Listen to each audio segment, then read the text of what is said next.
Welcome to McQuilling TV. I'm Chris Neumiller, Senior Energy and Shipping Advisor at McQuilling Services. I'm here to discuss tanker market fundamentals in the first half of 2013 and where we see the market heading during the second half of the year. In the first half of 2013, crude and residual transportation requirements were pressured, resulting in aggregate ton-mile demand contracting by 4%. The primary cause of this reduced demand was elevated refinery maintenance. In the first quarter, some 5.5 million barrels per day were offline, rising to roughly 6 million barrels per day in the second quarter. At the start of the year, these were concentrated in North America and Europe before migrating to countries located in the East. This reduced feedstock demand eroded VLCC fixtures in the Arabian Gulf and West Africa for discharge in the Far East and West by roughly 15% during the first 6 months of 2013. Overall, VLCC ton-mile demand contracted by 7%. The VLCC and Suezmax sectors continue to be pressured by rising domestic crude oil production in the U.S., which is currently hovering around 7.5 million barrels per day, a 2-decade high. The bulk of these production increases have been occurring in North Dakota and Texas at the Bakken and Eagle Ford shale plays. This rise in production, combined with the lack of transportation infrastructure, kept the spread between WTI and dated Brent around $18 per barrel in the first quarter and about $8 per barrel in the second quarter. These higher production volumes kept import volumes low. Furthermore, these domestic crude oil blends are light sweet and negatively impact U.S. import volumes of West African crude. As a result, Suezmax ton-mile demand between the two regions fell by almost 30% during the first half of the year. There was further competition in the Suezmax sector as some cargoes were cannibalized by VLCCs, particularly out of West Africa, sailing to the east. In the Aframax and Panamax tanker classes, reduced U.S. import volumes from Caribbean nations continued to erode ton-mile demand. This development has been spurred by the steady rise of Canadian imports, which hit a record high of 2.8 million barrels per day in February. Overall, Aframax ton-mile demand fell by about 2%, while Panamax ton-mile demand remained level.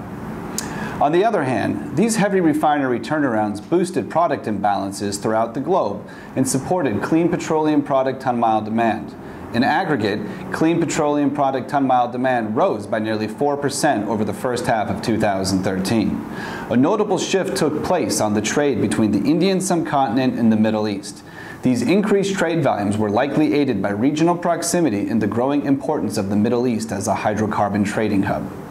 The larger clean tanker classes were also utilized on the route from the Indian subcontinent to Europe, as well as to the east coast of Latin America.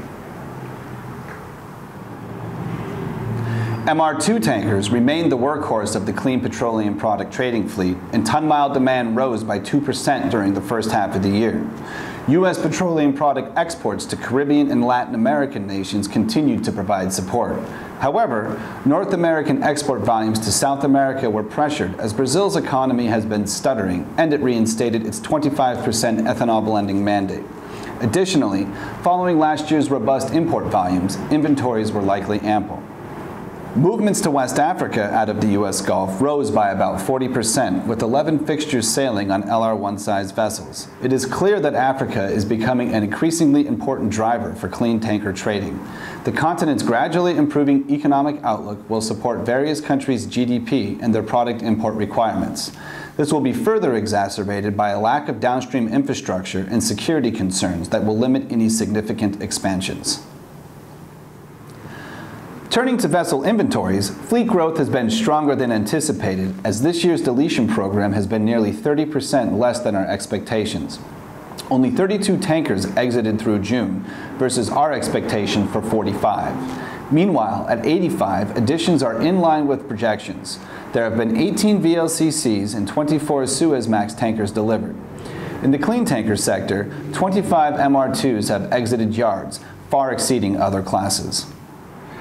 As we enter the second half of the year, we anticipate that ton-mile demand for the larger dirty tankers will start to find support as the global economy gains momentum and planned refinery outages should be minimal.